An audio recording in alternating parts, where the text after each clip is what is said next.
जनसंवाद रॅली आज इथे धारावीमध्ये भरवण्यात आलेली होती। त्याला मार्गदर्शन करण्यासाठी शिवसेना पक्षप्रमुख माजी मुख्यमंत्री उद्धव बाळासाहेब ठाकरे आले होते आणि धारावीकरांना 500 स्क्वेअर फुटाचं घर मिळावं ही मागणी तशीच आपण लावून धरणार आहे आणि धारावीकरांनी जागृत राहावं।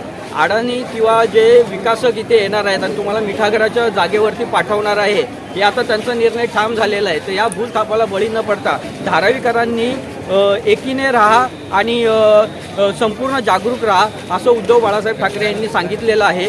धगधगती मुंबई प्रतिनिधी महेश कवडे। जमलेल्या माझ्या धारावीकर बांधवांनो, भगिनींनो आणि मातांनो, गेल्या काही दिवसांपूर्वी आपण एक मोठा मोर्चा काढला होता आणि मला वाटतं आपण सर्वजण त्याला उपस्थित असाल, होतात की नव्हतात? आणि त्याही वेळेला मला सांगितलं होतं की थोडं हिंदी मराठी असं बोला। पंचायत अशी होती, एकदा मराठीत बोलायला सुरुवात केली की सलग मराठीमध्ये बोलणं होतं। हिंदी में बात शुरू करे तो हिंदी में शुरुआत होती है। कोशिश करता हूं आधा आधा बात करने की। आज काही आपली तशी जाहीर सभा नाहीये, कारण असं काही निमित्त नाहीये, ना निवडणुका आल्यात ना कोणता कार्यक्रम, असं काही नाहीये। मी तर असं ठरवलं की आता जरा शाखा शाखाने भेटी द्यायच्या। कुछ दिन पहले मैं उल्लासनगर, कल्याण, उस चुनाव क्षेत्र का मैंने दौरा किया और हर जगह एक ऐसी और इससे बड़ी छोटी ऐसी मीटिंग ही हो गई। फिर रायगढ़ में गया, विनायक जी के चुनाव क्षेत्र में गया और आज आपको मिलने के लिए धारावी में आया हूं। निमित्त आहे शाखा भेटी, पण गर्दी एवढी होते की शाखेचं दारच मला दिसत नाही। आणि आता स्टेजवरती आल्यावरती विनायक राऊत म्हणाले की आम्ही शाखेत बसलो होतो। म्हटलं शाखा कुठे? ही काय इकडे? आता दिसते कुठे शाखा? बघा, सगळी गर्दीच गर्दी आहे आणि पूर्ण महाराष्ट्रामध्ये हेच झालेलं आहे। जिथे जातोय तिथे लोकच्या लोक झुंडीच्या झुंडी रस्त्यावरती येत आहेत, मैदानात येत आहेत।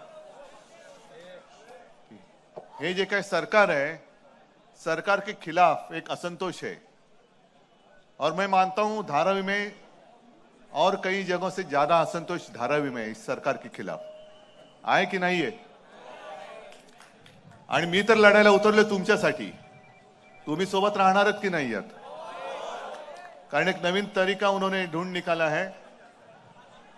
सरकार की जितनी सारी यंत्रणा है, मत ईडी असेल, सीबीआई, इनकम टैक्स, यहां तो मैंने सुना कुछ रिटायर्ड पुलिस अफसर को भी लगा दिया है काम पर।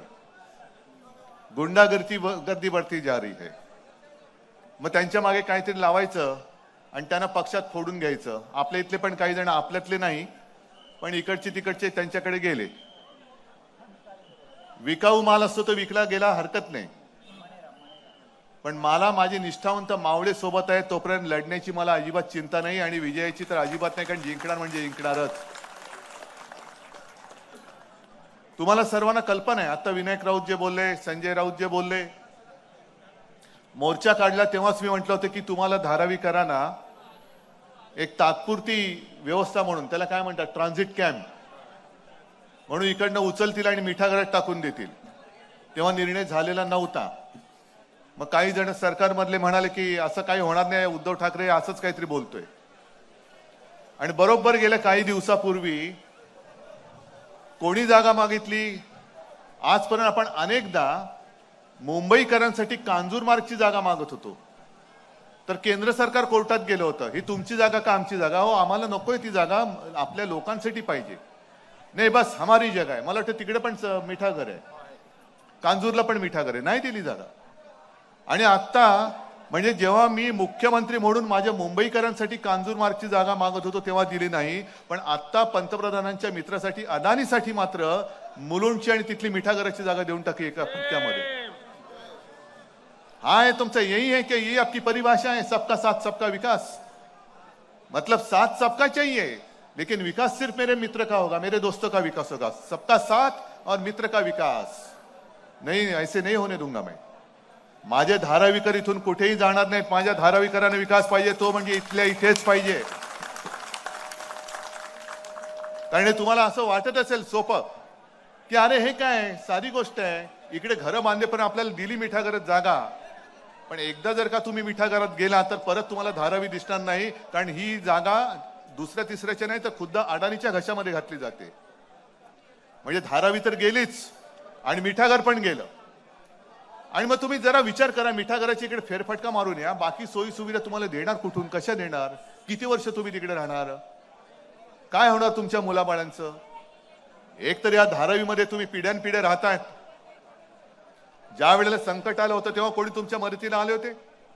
पंतप्रधान आले होते, अदानी आले होते, हे उपमुख्यमंत्री आता बसलेत उपमुख्यमंत्री, ते तुमच्या मदतीला आले होते? कधीतरी धारावीत दिसले होते? पण आता दिसतील, कारण आता त्यांना माहिती की आता धारावीमध्ये करोना नाहीये. करोनाच्या काळामध्ये काय होतं आणि काय नव्हतं विचार सुद्धा करू शकत नव्हतं, अशी परिस्थिती होती. काय होणार आहे, भाई दिल्लीला सुद्धा घाम फुटला होता. मी मुख्यमंत्री ते उद्धवजी कुछ तो करो, म्हटलं कर रहे कुछ, आप चिंता मत करो. कारण आम्ही काय सांगत होतो की घराबाहेर पडू नका. आणि इकडे धारावीमध्ये तर परिस्थिती अशी आहे की एकेका घरामध्ये 8-8, 10-10 लोक राहतात, बरोबर ना. म्हणजे आपण काय म्हणत होतो, तोंडाला मास्क, हात स्वच्छ धुवा आणि 2 हात की दूरी. अरे 2 हात की दूरी म्हटल्यानंतर माझ्या धारावीकरांचं घर केवढं आहे. एक तर पहिला प्रथम हे तुमचं जे काय फिंजिबल आहे ते मला काही त्याच्यात जायचं नाहीये, पण माझ्या धारावीकराला हक्काचं 500 फुटाचं घर मिळालं पाहिजे, म्हणजे मिळालंच पाहिजे, ही आमची पहिली मागणी आहे. विकास आम्हाला पण पाहिजे, पण तुम्ही इकडे नुसता कोणवाडा करून टाकायचा, या लोकांना उचलून मिठागरामध्ये फेकून द्यायचं आणि इकडे सगळं आबाद करून उपऱ्यांची इकडे जर का वस्ती बसवणार असेल आणि सगळा पैसा जर अदानीच्या खिशात घालणार असाल तर मग माझ्या धारावीकरांनी काय पाप केले? धारावीकरांनी काही गुन्हा नाही केलेला. इतके वर्ष ते ज्या एका या धारावीमध्ये राहिले, कशी होती धारावी, आता सुद्धा कशी आहे, ही आता हिला सोन्याची किंमत आली. पण मुंबईतने एक उद्योगधंदे घेऊन जात आहेत, डायमंड मार्केट घेऊन गेले, आणखीन सगळे ओरवाडून घेऊन जात आहेत, आणि आता त्यांना ते कमी पडतंय म्हणून धारावीच्या विकासाबरोबर अख्खी मुंबई ते विकत्या अडाणीच्या खिशात घालायला निघालेले.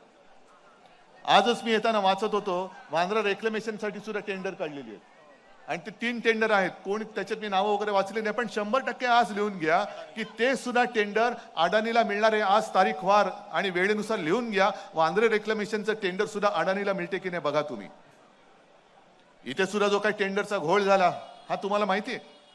आपलीच लोक घुसवायची, आपल्यामध्ये सगळं मॅनेज करायचं आणि बरोबर अडाणीला कसा फायदा होईल अशा पद्धतीने टेंडर देऊन टाकायचं. आपल्याला काय वाटतं, बघा टेंडर काढलं होतं आम्ही, पण करणार काय, क्या करे. अडानी का टेंडर सबसे अच्छा था तो हमको तो देना ही चाहिए. इतनी आसान बात नहीं है. हर सारी जगह अडानी को कैसे मिल रही है. वांद्रा रेक्लेमेशन का भी टेंडर अभी निकाला ऐसे मैंने सुना. मी मुद्दामून हिंदीत सांगतो. 3 टेंडर, किसी 3 लोगों ने टेंडर भरे ऐसे मुझे पता चला, लेकिन आप आज लिख के रखो अडानी को ही वो मिलने वाला है. नाही मिळालं तर बघा तुम्ही, संपूर्ण मुंबई घशात घालायची, मुंबई एक तर भिकेला लावायची. एक तर महाराष्ट्रामध्ये एवढी गुंडागर्दी झालेली आहे की महाराष्ट्र पूर्ण बदनाम करून टाकलेलं आहे. महाराष्ट्रामध्ये बाहेरचे उद्योगधंदे येणारच नाहीत अशी परिस्थिती करून ठेवायची. हे ह्या नाकर्ते आणि नालायक राज्यकर्त्यांना कळत नाहीये, सत्ताधाऱ्यांना कळत नाहीये. महाराष्ट्राची बदनामी करायची की जेणेकरून महाराष्ट्रामध्ये कोणी येऊच नये आणि मुंबईमध्ये जे राहत आहेत त्यांची अशी वाट लावून टाकायची की मुंबई पार भिकेला लावून टाकायची. हे बघून जीव जळतोय म्हणून मी लढाईला उभा आहे. मला सुद्धा काय साठवलोट करायचं असतं करून मी मोकळा झालो असतो, तुम्हाला कळलं पण नसतं. पण मी गरिबांसोबत उभा राहिलो कारण ही माझी ताकद आहे आणि यांच्यासाठी म्हणून मी लढाईला उभा राहिलेलो आहे. डील करना क्या आसान बात है, लेकिन आपका जीवन बर्बाद कर मैं कुछ भी डील नहीं करूंगा, कभी नहीं कर सकता मैं. ज्याला तुमच्या म्हणजे काल परवाकडे आमचा एक चांगला कार्यकर्ता मारला गेला, अभिषेक घोसाळकर, त्याच्यावरती आज मी बोललो. कारण काल उपमुख्यमंत्री जे राज्याचे गृहमंत्री आहेत देवेंद्र फडणवीस, आता तुम्ही मला सांगा, गेल्या आठवड्यामध्ये भाजपच्या आमदाराने भर पोलीस स्टेशनमध्ये गोळीबार केला. काल परवाकडे आमचा एक चांगला कार्यकर्ता, त्याला गोळीबार करून त्याची हत्या झाली. आज बातमी आली जळगावमध्ये सुद्धा एका भाजपच्या माजी नगरसेवकाची हत्या झाली. आणखी नागपूरमध्ये आज दोघांच्या हत्या झाल्यात. संपूर्णपणे हत्या होत आहेत. मग गृहमंत्री आहेत की नाही. आणि मग गृहमंत्र्यांचा राजीनामा मागितल्यानंतर गृहमंत्री अत्यंत बेशरमपणाने म्हणतायत की उद्या गाडीखाली एखादा कुत्रा जरी आला तरी तुम्ही माझा राजीनामा मागा. मग तुम्ही यांच्याकडे मतं मागायला येतात कशाला? आम्ही जो आवाज उठवलाय तो आमचा कार्यकर्ता मारला गेला म्हणून आम्ही आवाज उठवला. आणि तुमच्या लेखी जरी सगळी जनता कुत्र्या मांजरासारखी असेल तर निवडणुकीला आल्यानंतर सुद्धा तुम्हाला सुद्धा त्यांच्या पेकाटामध्ये लाथ घालावीच लागेल. तुमची शक्ती काय ही तुम्ही आता जर का दाखवून देऊ शकला नाहीत तर मग काय अडाणी काय कोणी काय, आओ जाओ घर तुम्हारा, आम्ही बरे आहोत, आम्ही मिठा घरामध्ये टाका नाही तर कुठेही फेका, आम्हाला काही फरक पडत नाही. आणि फक्त तुम्ही जागे आहात की नाही एवढंच बघायला आलो होतो. जागे आहात ना? पुन्हा निवडणुका आता आलेली आहे तोंडावर. 1-2-2.5 महिन्यावरती निवडणूक येईल. तुम्हाला दिल्लीमध्ये तुमच्या हक्काचा आवाज उठवणारा खासदार पाहिजे की जसा इथं आत्ता आपण दिला होता तसा गद्दार त्यांच्या खुर्चीखाली जाऊन त्यांच्या खुर्चीचे आणि त्यांचे तळवे चाटणारा पाहिजे, हे तुम्ही ठरवायचंय. हा निर्णय तुम्ही घ्यायचाय. आम्ही तर लढायला तयारच आहोत, आम्ही मैदानात उतरलेलो आहोत. पण जे तुम्ही सांगता की उद्धव साहेब आगे बढ़ो, हम तुम्हारे साथ हैं, या लढाईमध्ये मी तर पुढे आलेलोच आहे. हा ये आदित्य पण आलं, ये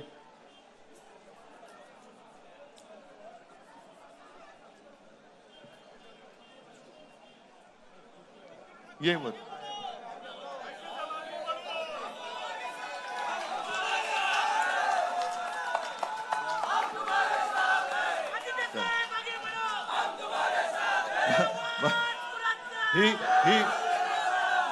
हीच गोष्ट मी सांगत होतो तुम्हाला की उद्धव साहेब आगे बढ़ो, आदित्य साहेब आगे बढ़ो, पण हम तुम्हारे साथ है म्हटल्यानंतर तुम्ही साथ खरोखर राहणार आहात की नाही? उद्या जर का तुमच्यावरती पैशाचा वापर होईल, विकले जाणार आहात. तुम्ही नुसती जागा विकणार नाही, तुमच्या पुढच्या पिढ्यांचं आयुष्य विकणार आहात, एवढं लक्षात ठेवा. आणि ते आयुष्य सुद्धा आता जी गुंडागर्दी करतायत त्या नालायक सरकारकडे, त्यांच्या तो जो काही दलाल आहे त्याच्याकडे तुम्ही ते विकणार आहात. तर कोणत्याही दहशतीला बळी पडायचं?